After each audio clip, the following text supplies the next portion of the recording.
Good morning. We are reading The Wheel on the School by Maynard de Jong. Pictures by Maurice Sendak.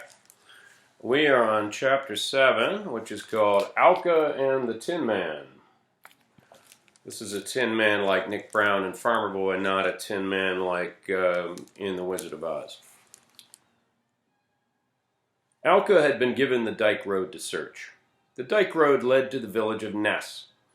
With Lena on the top of the dike and Auka on the road below, it was pleasant going for a while. They shouted back and forth to each other. From the dike, Lena was supposed to spy out the little side roads and lanes that led to the back farms lying off the main roads. "I'm going all the way to Ness," Auka shouted up at her, "maybe even all through Ness." "Wish I could go with you," Lena called back enviously. "Why?" "Oh, those back farms sometimes have great big watchdogs, and I'm scared of dogs." "They won't hurt you," Auka assured her. "Just look them straight in the eye and keep walking right up to them." "Which eye?" Lena asked from the top of the dike. She giggled nervously. "You want me to take the side roads and you take my road to Ness?" Auka offered. "No, I guess not," Lena called back doubtfully. "There are more houses on your road, and the more houses, the more dogs. At least from the dike, I can spy out if there's a dog in the yard and if he's alone or if there are people around. I'll just go singing all the way down those lanes so the dogs can hear me coming." "You mean you don't want to take them by surprise and maybe scare them half to death?" Auka teased. Lena made a face at him. On the road below the dike, Auka reached the first farmhouse. The house stood at a curve in the dike road. From there, the road turned away from the sea and the dike to the inland village of Ness. Ness had trees, and Ness had storks. Auka was anxious to get there. When Auka reappeared from his search of the yard and the barns, Lena was nowhere in sight. Later, when Auka passed a narrow lane, he heard faint singing around a curve. It must be Lena. Auka barked hoarsely. Lena heard him through her singing. He could hear her laugh nervously. "Hope you find a dozen wheels and no dogs," Auka shouted to the unseen Lena. Then he hurried on. Auka was nearing Ness at last. His trip so far had been fruitless. Not a farm had a wheel to spare. Across a flat field, the roofs of Ness among the green trees blinked warm and red in the sun. Auka rested a while on the side of the road near a narrow dirt lane, hoping that Lena might be down that lane. He listened in the country quiet for any sound of singing. A thin, rattling, jangling sound came to his ears from the depths of the bush-lined lane. Auka listened and grinned. It must be Lena. She must have grown tired of singing and must be rattling something now to warn the dogs of her approach. The faint jangling noise seemed to be drawing closer. It was hard to tell. It kept stopping and then starting up again. Now it had stopped. After a long silence, the jangling began again and drew steadily closer. At last, Auka thought he knew what it was. It must be the tinware peddler with shiny tinny pots and pans and kettles hanging from hooks and wires all over his wagon. It was the Tin Man. Down the narrow lane, a skinny old horse came slowly into sight, and behind him was the jangling wagon. But there was no one on the seat. One side of the wagon was completely off the road, riding in the roadside grass. It must be that the old horse had decided to go home, and had left the Tin Man behind at some farm. The wagon stopped, and Auka saw the Tin Man come around the back of the wagon. He fussed with the back wheel that had been riding in the grass. Auka waited. At last the Tin Man mounted the high seat, and the wagon came on again. The old wagon came grinding and rattling out of the lane. It made a wide, careful turn into the road where Auka was standing. The hub of the wheel almost grazed Auka, but still the Tin Man had not noticed him. The man sat twisted in the seat, his eyes fixed on the back wheel of the wagon. Auka looked at the wheel. "Hey, your rim is coming off!" The Tin Man started, saw Auka, and hastily stopped his horse. "Your wheel, it's coming apart," Auka yelled at him again. "Yes, I know, the man said morosely. "I've been holding the rim in place with wires all the way from Shora, but the wires wear through so soon. Then I have to twist new ones around the rim again to hold it on the wheel." He climbed down wearily, hunted a wire out of the back of the wagon, and wrapped it around the rim. There were wires twisted around the whole rim every few inches. "Why don't you give me the wheel?" Auka suddenly said. "It's no good." That's a funny thing to say, the Tin Man said reprovingly. Give it to you? And what am I supposed to do then? Ride home on the axle? Auka realized he had been abrupt in blurting out his odd demand. He hastily explained to the Tin Man the stork plans the school had for Shora and the need for a wheel. Here's a picture of the Tin Man and Auka, and the horse and the wagon. Well, there's no doubt that's all it's good for, storks, the Tin Man said, but I'm going to need it until I get another wheel. As soon as I get to Ness, I'm just going to have to get another one, that's sure.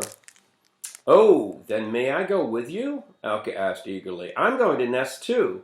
Then when you get the new wheel, and if I could have the old one, it would be fine for storks, he explained earnestly. It doesn't have to roll for storks, and storks wouldn't mind a few wires, just so they don't catch their toes in them. Not so fast, not so fast, the Tin Man said. I need a new wheel. I've got to get a new wheel, but how I'm going to get one is something else again.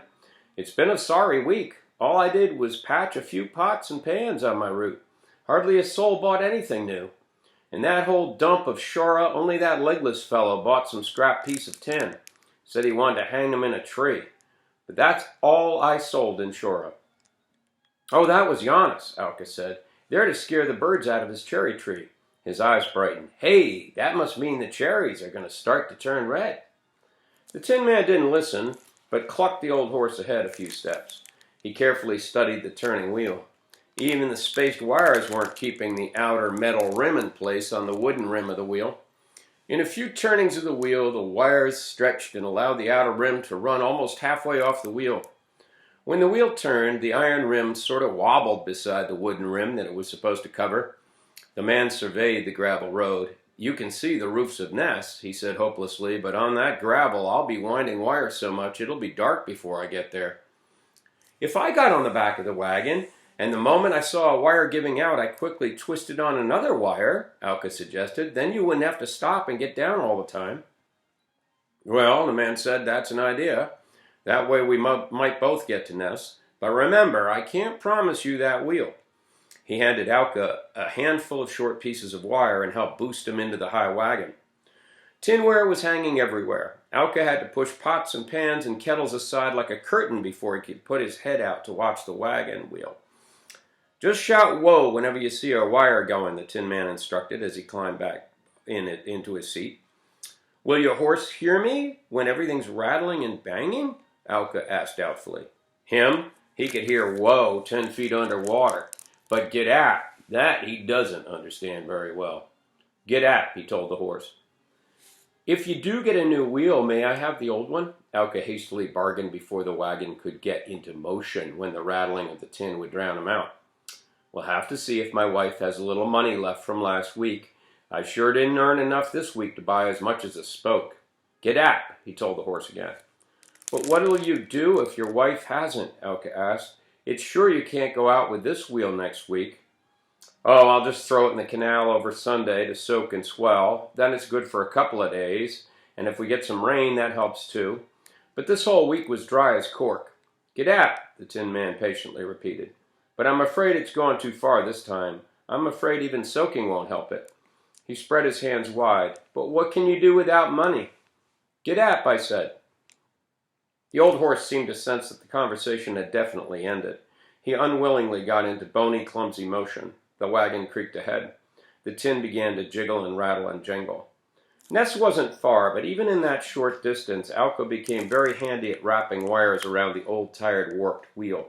He soon got so good he could almost tell when a worn wire was going to snap. The old horse moved so slowly, Auka could give the wire a single wrap around the rim, wait for it to come back up again, and then twist it tightly into place. He seldom had to shout whoa, but when he did, the old horse, in spite of all the jangling of the tin, stopped before the word was out of Auka's mouth. He almost seemed to know when Auka was even starting to think whoa. On the sharp gravel road, wires gave way right and left. Auka was busy as a bee, and it was sort of fun to see if he could get a wire around the rim without having to stop the old horse. Besides, there was the hope this might get him a wagon wheel for the roof of the school. You could never tell. It seemed more hopeful than going around to the farms. Not a farmer seemed to have a wheel that wasn't on a wagon. At last they rode down the cobbled street of Ness. Auka took time from his busy wire twisting to look up at a huge white stork rising from the roof of a house. It flapped away as a second stork came winging back to the nest on the roof. The storks were already building nests in Ness. Auka had to tear his eyes away from the storks. Even in that brief time, 5 wires had broken loose from the rim. Auka had to shout to the horse. He replaced 3 of the wires, but then he noticed he had no more. The last wire had been used on the wheel.